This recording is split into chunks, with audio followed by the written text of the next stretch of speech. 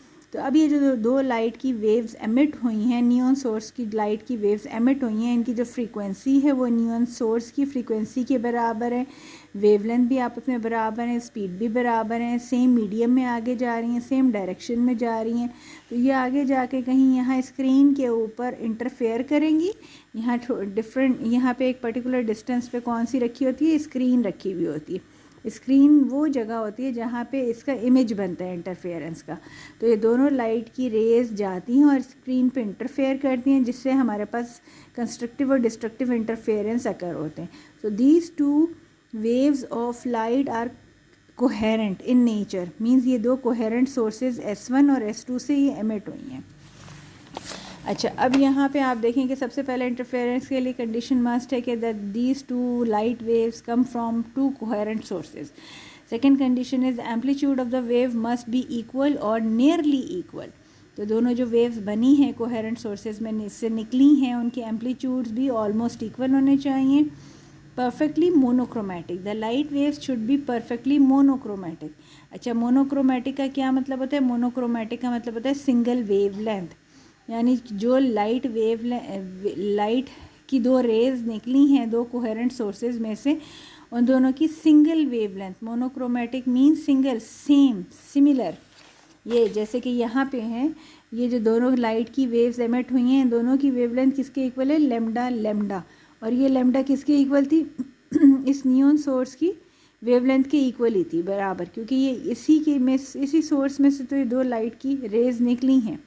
تو جو آپ کے پاس پیچھے سورس کی ویو لینتھ ہوگی وہ انہی دونوں ریز کی بھی وہی ویو لینتھ ہوگی. So these are monochromatic light sources, light rays. یہ دونوں لائٹ کی جو ریز ہیں یہ مونوکرومیٹک ہیں, ان کے سملر ویو لینتھ ہے, سنگل ویو لینتھ ہے. اچھا, اب اگلی کنڈیشن کیا ہے؟ اگلی ویو لینتھ ہے the path difference of the waves from 2 sources must be small. Path difference کا مطلب یہ ہے کہ آپ کے پاس جیسے کہ یہ دونوں کی دونوں بینڈ ہو رہی ہیں اپنے راستے سے, ایک اوپر کی طرف بینڈ ہو رہی ہے, ایک نیچے کی طرف بینڈ ہو رہی ہے, تو تھوڑا تھوڑا ان کے درمیان پاتھ کا ڈفرینس آ جائے گا. کوئی زیادہ لمبا فاصلہ طے کرے گی, کچھ کم کرے گی. تو پاتھ کا جو ڈفرینس ان دونوں میں آئے گا وہ بہت اسمال سا ہونا چاہیے, زیادہ بڑا پاتھ ڈفرینس نہیں ہونا چاہیے. اوکے, نیکسٹ ہے the principle of linear superposition should be applicable. Linear superposition کا مطلب یہ ہے کہ آپ کے پاس ایڈیشن, دونوں ویوز جو جا رہی ہیں آگے موو کر رہی ہیں وہ آپس میں انٹرفیئر تبھی کر سکتی ہیں جب وہ سپرپوز ہوں گی, ایک دوسرے کے ساتھ سپرپوزیشن ان کی ہوگی, ایڈیشن ہوگا, تو تب انٹرفیئرنس ہو سکے گا. تو یہ 5 کنڈیشنز ہیں which are necessary for the interference effect. Okay.